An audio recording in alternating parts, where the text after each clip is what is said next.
Hi there, this is Joseph of Joseph Forex Tribe and welcome again sa ating new video. And today, this is our day 5. So, ang bilis na ng araw. So, this is our day 5. So, for today's topic, we will discuss about how Forex affiliate marketing works. Right? So, tara pag-usapan natin yan today. So, kumikita tayo is through rebates. No?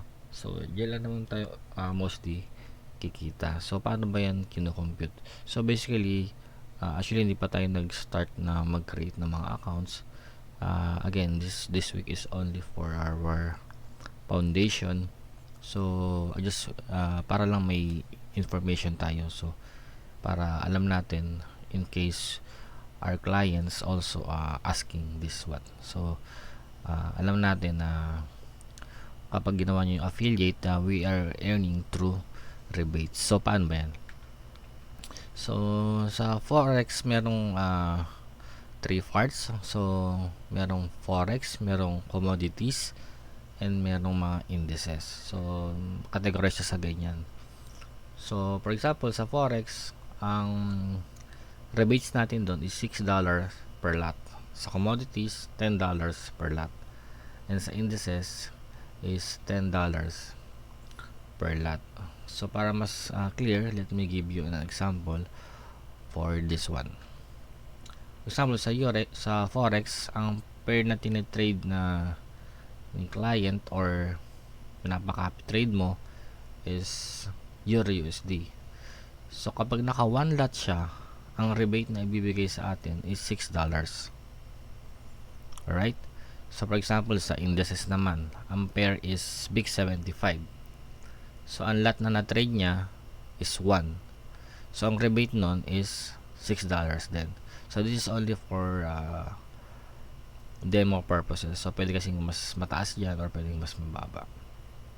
And dito naman sa commodities, for example, pair XAU USD, that is gold.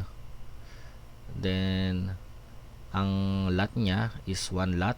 Then ang rebate niya is mostly $10. So pansin niyo mas malaki yung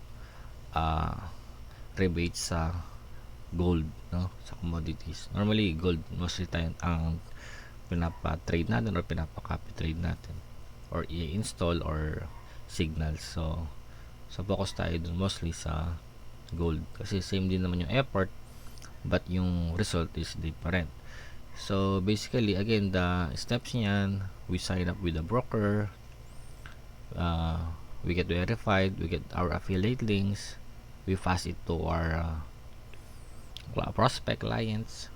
Then yun, pag nag-deposit sila, nag-trade sila, nabili mga services like signals, i-install or copy trade, then every trade nila meron tayong makukuha mga rebates doon. And automatically, papasok yun sa account natin. Alright, so ganun lang ang paano kumikita yung affiliate. So this is also a numbers game. So the more you promote, the more you market the product, then the more na mas marami kang magiging rebates. So that's it. And that's it for today. And see you again tomorrow for another quick training. So thank you. Bye bye and God bless.